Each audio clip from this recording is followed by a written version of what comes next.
There it is. We're live. We are back. It's a beautiful Monday. A little cloudy, but you know what? It's fine. It's a good day anyway. And we're going to have a lot of fun today talking about sex work and all kinds of different ways and variations of it. Oh, it's going to be a good one. We're going to have a lot of fun. So tune in. Here we go.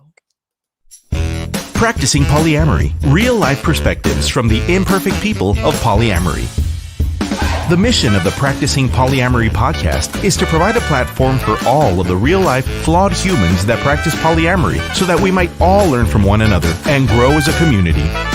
Enjoy the show.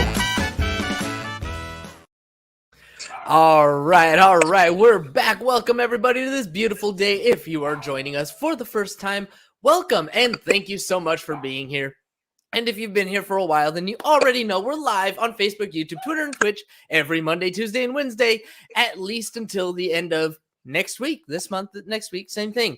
That's right, folks. Practicing Polyamory Podcast Season 1 is coming to an end on October 27th, but we will be back rocking and rolling in February of next year. So for the rest of this month, if you have any questions about your relationships, or if there's a topic you'd like to hear discussed on the show before we end our first season, slide into my DMs. Let me know. Leave a comment while we're recording live. Follow the show on all social media platforms at Practicing Polya. Let me know what it is that you want us to talk about. And as always, as a reminder, if you're listening to the podcast, you are a welcome guest to be on the show.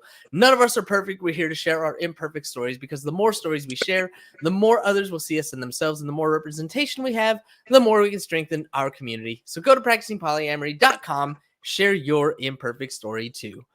All right, everybody, here we go. Let's introduce today's wonderful guest. Today's guest is actually a returning guest who joined us a couple of months ago on episode 98, where we talked about the importance of practicing non-judgmental curiosity. Our guest is a poly, kink, LGBTQ+, and sex work affirming therapist who applies both counseling and coaching in her practice to help her clients achieve complete and limitless transformation. She's back on the show today to help us practice even more of her famous non-judgmental curiosity and to help guide us through the intersection of polyamory and sex workers. Are all sex workers polyamorous? Do you have to be poly to have an OnlyFans? Can I be a monogamous sex worker, or is that cheating? Our guest has a firmly established and well-respected reputation as an expert. She's going to help us answer those questions and more. So stay tuned, folks. We're going to have a lot of fun. Joining us once again out of the Dallas-Fort Worth area, host of the E&M Book Club stereo broadcast. Welcome to the show, Justine Guzman.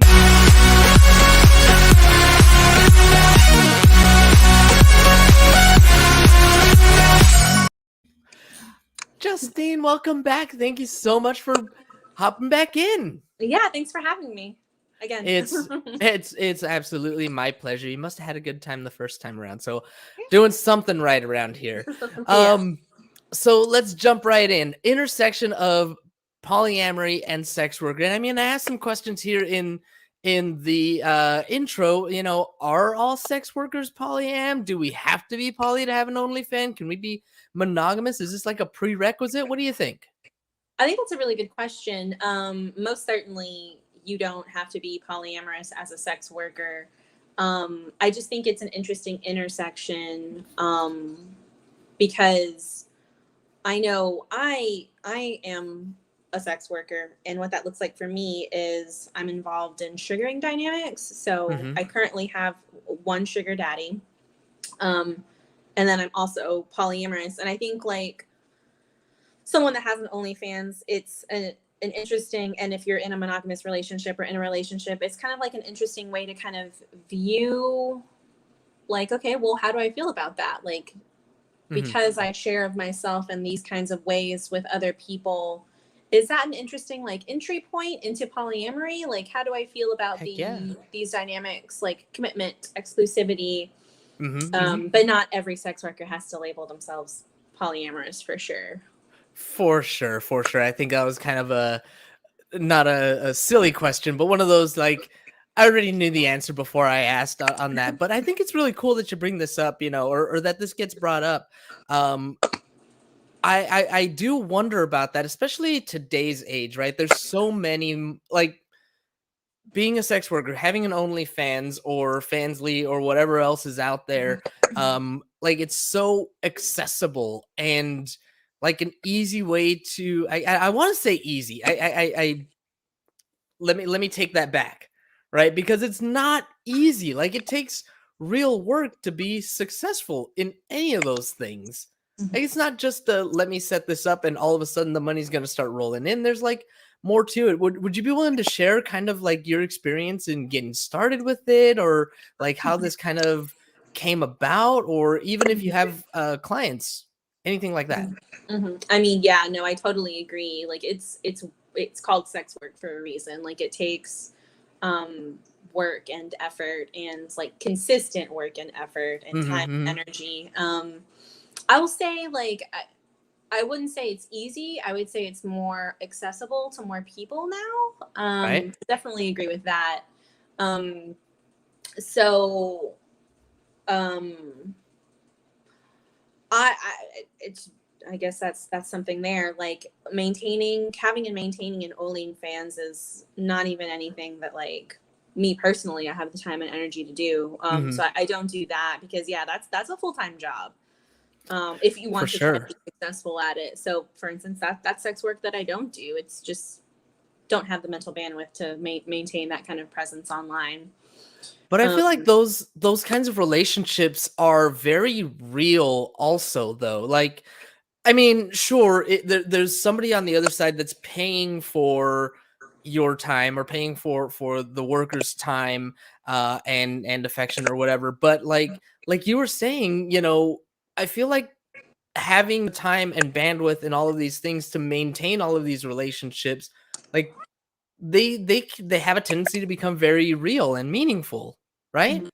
Yeah, I mean, and that's been my experience, or that's at least how I conduct myself within while being a sugar baby and having a sugar daddy. There's a lot of people that I think that is like an easy thing to slip into. Oh, and it'll be so easy to find someone to like pay all my bills. That's easy. I can do that. Which I think puts people in kind of potentially risky situations or situations that they don't want. But it absolutely how I do it is it's very much a relationship that takes time and effort and respect and communication, boundaries, like navigating boundaries and stating those things, all things that I already I have a good grasp on because I'm polyamorous and I have to, that kind of set me in good stead with being involved in sugaring dynamics that is traditionally transactional in nature. Right. And my situation is no less transactional, but all of the kind of good communication stuff that I've gotten from being polyamorous sets me in good stead within a sugaring dynamic with my person. I love that. I love that because there is just so much that we learn about boundaries, communication, consent, even. There was something that you touched on, the riskiness of it. The thing that comes to my head is like financial dependence. Like if you find somebody that starts paying all your bills, all of a sudden you have a potential to be dependent on that person. How does one protect themselves? How do we protect ourselves if we're getting into this kind of dynamic to make sure that we don't fall into some kind of, you know, I think of what is it? Word that I'm looking for that's not coming to mind.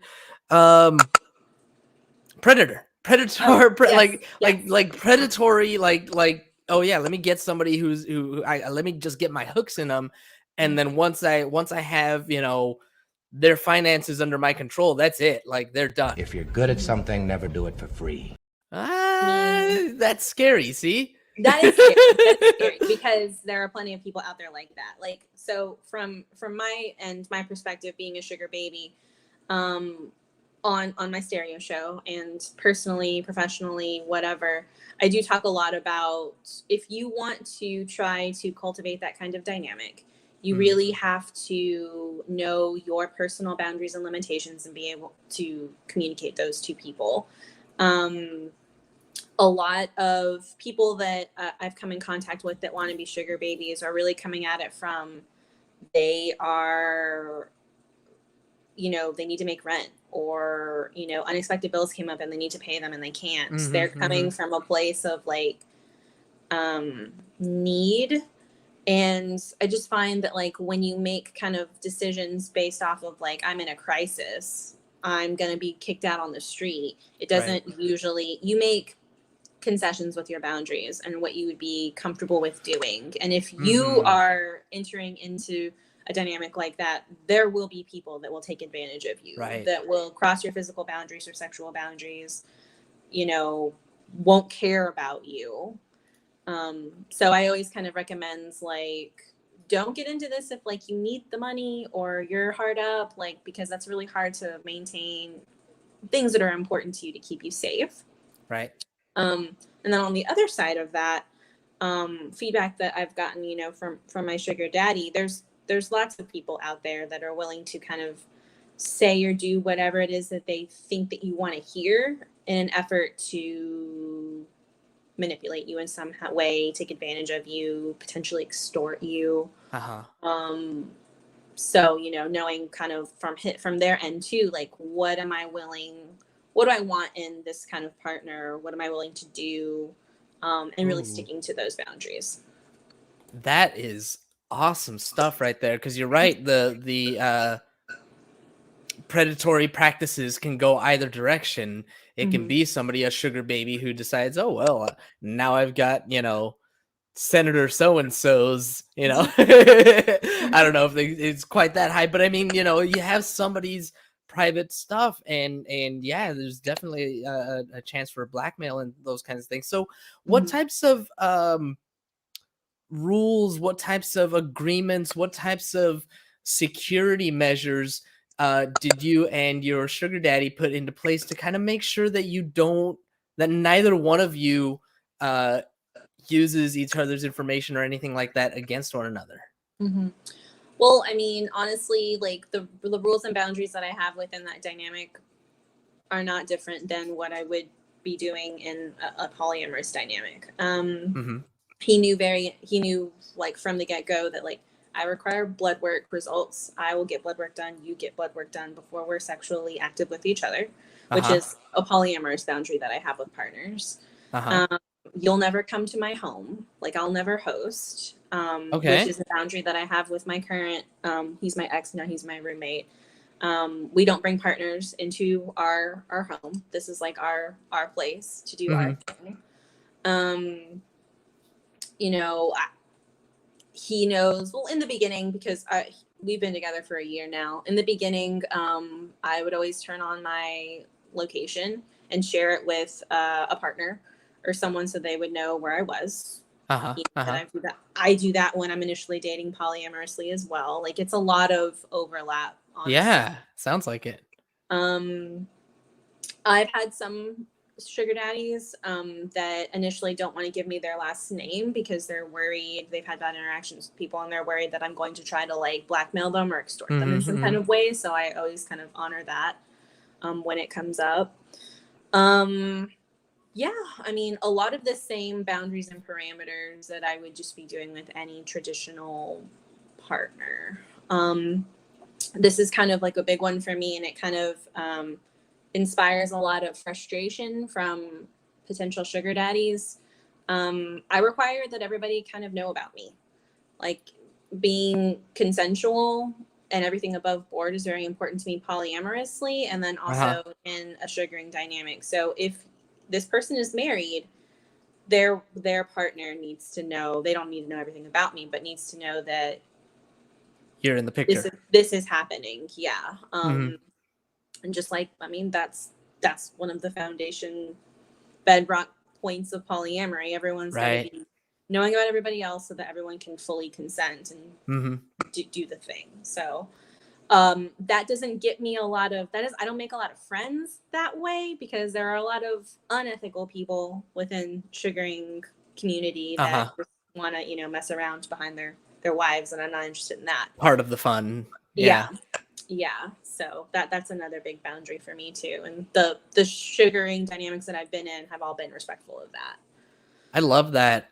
Like, It's refreshing, honestly, because we're sitting here talking about it, and yeah, for sure, there are a lot of people. I'm just gonna say people Mm-hmm. who want to keep their spouse in the dark, Mm-hmm. right? They don't want their spouse to know, and we're ENM, right? Like ethical non-monogamy. Like the ethical part is important to us, and I love that you just take that over into that part of I mean, it's all part of the way that you do relationships.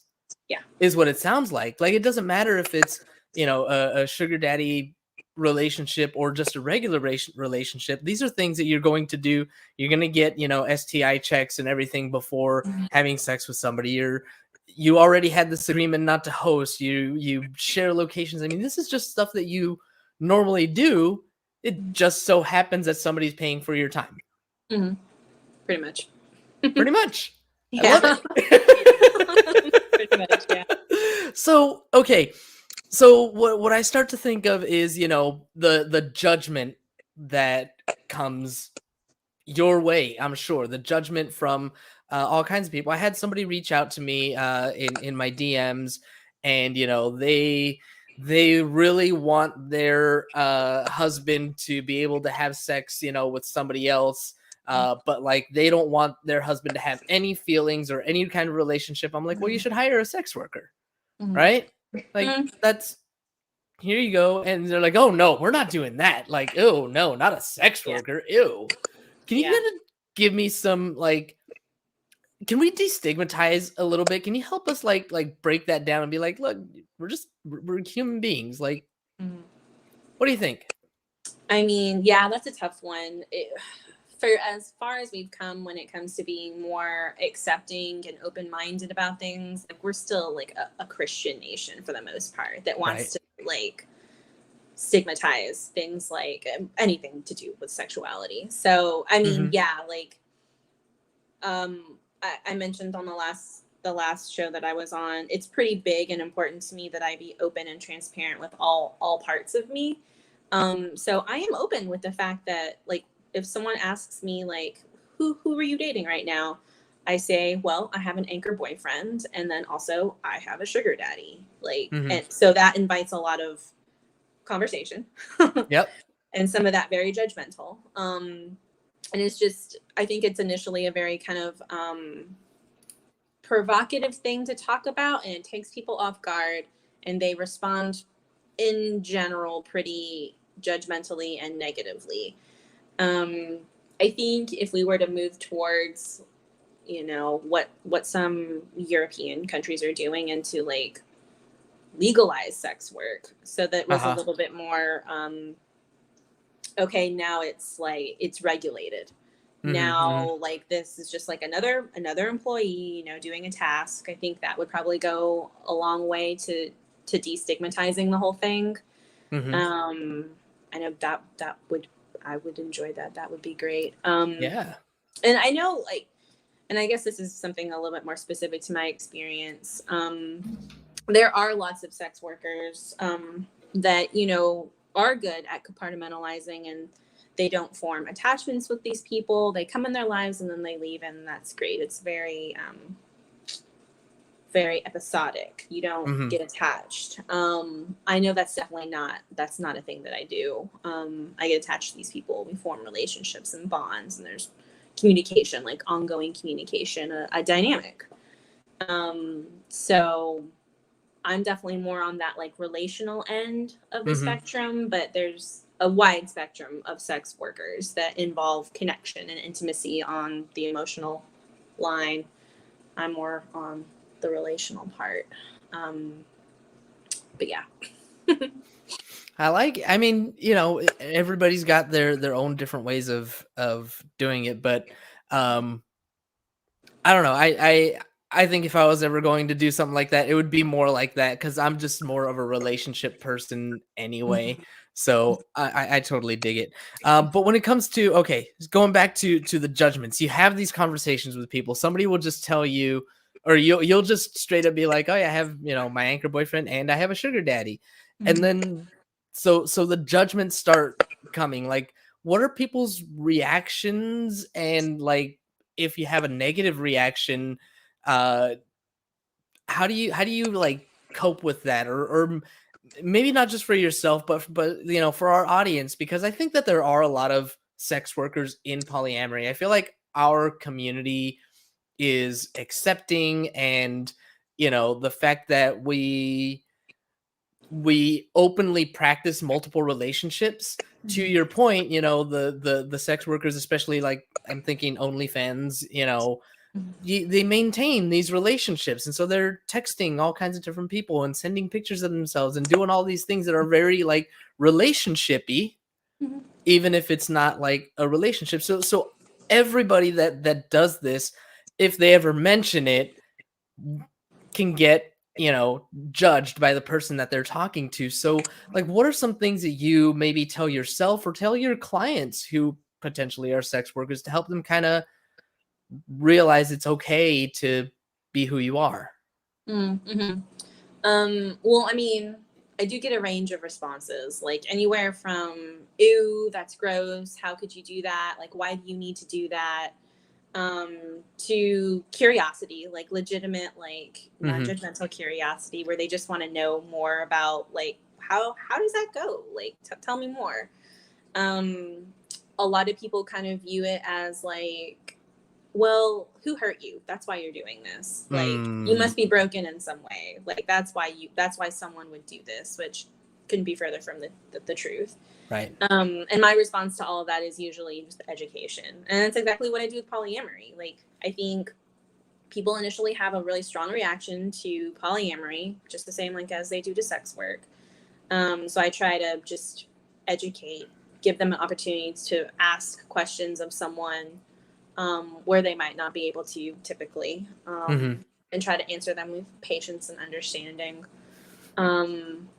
Yeah. And then whenever like I come across someone that like wants to kind of get into that lifestyle, honestly, this is not just sex work, this is polyamory too. I recommend that they do their own work on figuring out like, what do you want to get out of this? What are your boundaries and limitations? And then also, okay, what kind of amount of visibility do you want to have this be a part of? Like, do you want to be open and like talk about these things on your Instagram, or do you need to create a different Instagram? Like, have self-preservation, like figure out like your place and like how loud and open you want to be about this, and then just follow that out. Yeah. And even if they do create their own Instagram, like, they probably will still be recognized by somebody that they know, right? Because like, that's how the algorithm works. So like, there's a good chance, right?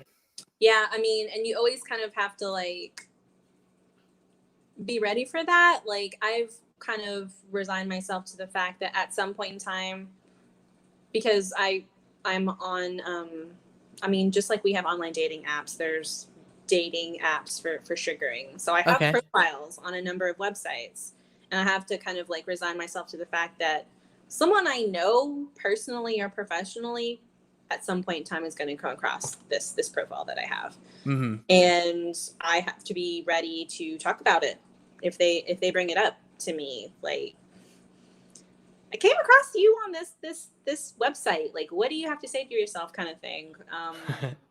And I mean, it's not a big deal to me. Like, I can handle it. But that's always kind of a thing, that someone could recognize you and then be very assertive in making you explain yourself. And you have to kind of think about what you want to say in those instances. Interesting. When I first started exploring non-monogamy, it was in the swinging community. And so there's, you know, a website for all the swingers, right? And I remember, you know, my wife and I were both on there, and she was like, what if somebody sees us? What if somebody recognizes us? You know, like, what are we going to do? What are we going to say? I was like, well, if they do, they were on that website too. Like, true. Yeah. We're not alone here. Like, each other now. You have to admit it. Like, exactly. Like, you have to admit that you were on that website. Yeah. Well, that's cool, baby. I mean, you know how it is. That's That is so funny that you bring that up, because that exact same thing happened with my roommate that's my ex now. When we started looking for additional boyfriends and girlfriends, we both like got together, made our Tinder profiles. We did it together like as a couples activity, and we're both on that website. And with less than 24 hours, his stepsister came across me on that website on Tinder and messaged me like independently through Instagram. I was like, is everything okay with you and him? Like, why am I seeing you on Tinder? And then, I have to kind of, well, we're polyamorous, because we weren't out to his family. And then I had to be like, why were you on Tinder? You're married. Like, and we had to kind of have that conversation. And it was a little bit of a bonding moment. It was good. But nice. Yeah, that's always interesting. I love it. So yeah, I mean, you're kind of outing yourself there if you find us on those websites. Yeah. All right, we're getting close to our time here.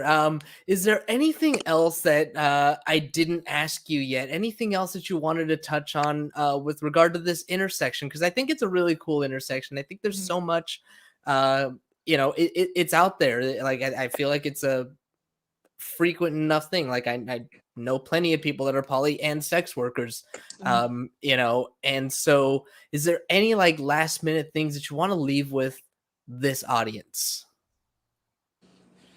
I mean, no, I guess, because I guess, yeah, when I stop and think about it, I know a lot of polyam people in the community that are also like, they have an OnlyFans or they're cam girls or whatever. And I do think if you're monogamous traditionally, but you do things like, sex work, reflecting on that can be interesting. Like, what am I getting out of this relationally, or what am I getting out of this? Is this a jumping off point? Is this an indication that maybe I would potentially be happy in something like polyamory or an offshoot of it, whether it's swinging or, whatever? Because it is like, at least how I practice it, it's an entry. It's very intimate, like sex work typically. Some people, get a little bit more emotional and connected and attached than others. But if you're able to kind of do that successfully, like able to run an OnlyFans successfully, what does that denote about maybe what you want from others, and also your capacity to juggle it effectively, like efficiently? Right. Maybe you have the skills to do, something like a polyamorous relationship, like effectively. Yeah. Oh, I guess that's, yeah. I like it. Good words of wisdom. Justine, the last thing that I want to ask you is just to promote yourself. If you want to talk about your stereo show or anything else that you've got going on, let people know how they can get in touch with you and learn more about you. Okay, well, yeah. I'm still doing the stereo show with my co-host Greenie on stereo from 10:30 to 12:30 Central Standard Time. Today, we talked about how to navigate conflict within polyamorous relationships, because it's the next chapter of the ethical slut that we covered. So we talked about that today, and that's every Monday. Now my cat, of course, is deciding to act up. And I mean, I don't have anything else going on. I mean, if you're in the DFW area and you're in need of a therapist, I operate, if you Google me, you Google my first and my last name, you'll find the practice that I operate out of. I'm always taking new clients. I know it's kind of hard to find a kink-informed, polyam-informed, pro-sex work therapist in the DFW area. So I'm always taking clients to help with those issues, as well as, your more traditional anxiety, depression, stuff like that. But you do have to be in Texas for me to see you. That's the only caveat there. But yeah, that's kind of it. Perfect. Awesome. Thank you so much again. And please follow Justine on Instagram at Beautiful Stack of Pancakes. Justine, I just want to thank you again so much for taking the time to chat with me a little bit more today, a little bit more of this practicing non-judgmental curiosity, especially around sex work. And I just think it was a really cool, really, really meaningful conversation. I appreciate you taking the time to hang out with me again today. Yeah. Thank you for having me on again. was fun. Of course. And thank you, as always, to our live audience for tuning in. As a reminder, when we're live, you get no commercial interruptions, but the same can be said for the podcast downloads. So if you want to avoid the commercial interruptions, be sure to catch us live Monday through Wednesday, 2:30 Pacific time, at least for the rest of this month, or sign up for Patreon, where you'll get access to our commercial-free RSS feed and support the show. Don't forget to subscribe on YouTube, wherever you download your podcast. If you haven't already, please leave us a review. We'll really appreciate it. That is all we've got for you all today. As always, until tomorrow and every day. Have a nice day.